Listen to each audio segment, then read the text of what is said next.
আচ্ছা, এই রেসিপিটা দেখার আগে সবাই বলো যে আমার মতন কারা কারা আছো যারা চিকেন কষা খেতে খুব ভালোবাসো। আমার কাছে কিন্তু গরম গরম ভাতের থেকেও লুচি বা রুটির সাথে চিকেন কষা খেতে অনেক বেশি ভালো লাগে। তোমরা কারা কারা পছন্দ করো আমাকে কিন্তু অবশ্যই জানিও। তো আজকে কিন্তু মাকে বলেছিলাম একটুখানি রাতে রুটি দিয়ে খাওয়ার জন্য চিকেন কষা বানিয়ে দিতে, সেই মতোই কিন্তু মা চিকেনটাকে প্রথমে দেখো ম্যারিনেট করে নিচ্ছে একটুখানি টক দই আর একটুখানি নুন হলুদ সামান্য পরিমাণে একটু লঙ্কার গুঁড়ো দিয়ে। তো ম্যারিনেট করে নিয়েছিল একটু দই দিয়ে, এতে করে কিন্তু চিকেনটা খেতে অনেক বেশি টেস্টি হয়েছিল। আর দেখো এর মধ্যে একটু সর্ষের তেল আর একটুখানি কাঁচা পেঁয়াজও কিন্তু অ্যাড করেছিল। সব কিছু দিয়ে ভালো করে চিকেনটাকে ম্যারিনেট করে কিছুক্ষণের জন্য রেখে দিল। এরপর দেখো একটা মিক্সিং বোলের মধ্যে, যেগুলো আর কি ম্যান্ডেটারি দিতেই হবে, মানে তোমার ধরো ওই পেঁয়াজ রসুন আদা শুকনো লঙ্কা আর এখানে একটুখানি ধনে দিয়েছে আর একটু জিরে, তোমরা চাইলে এগুলো অ্যাভয়েড করতেই পারো।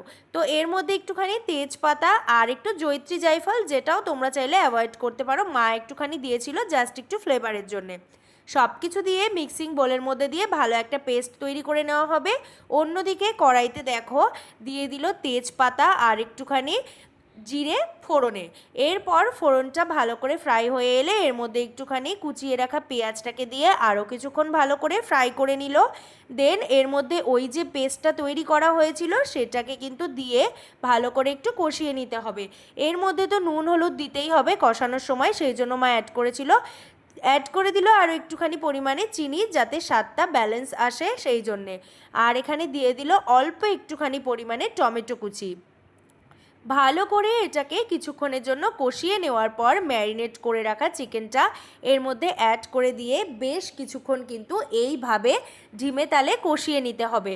তারপর ভালো করে যখন চিকেনটা কষে আসবে এরপর এর মধ্যে দেখো দিয়ে দিল একটুখানি মিট মশলা।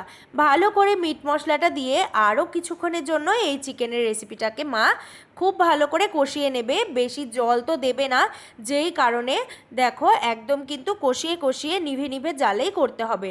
এরপর একটু ঢাকনা দিয়ে আরও কিছুক্ষণের জন্য মা চিকেনটাকে কষিয়ে নিয়েছিল। ঢাকা খোলার পর দেখে বুঝতেই পারছো কতটা বেশি টেস্টি হয়ে গেছে রান্নাটা। আর দেখো এর মধ্যে সবশেষে একটু অ্যাড করে দিল গরম মশলার গুঁড়ো। ব্যাস, সব কিছু দিয়ে ভালো করে নাড়িয়ে চাড়িয়ে নিলেই কিন্তু আজকে চিকেন কষা একদম রেডি। তো এই রেসিপিটা কেমন লাগলো তোমাদের অবশ্যই আমাকে কমেন্ট করে জানাতে একদম ভুলো না।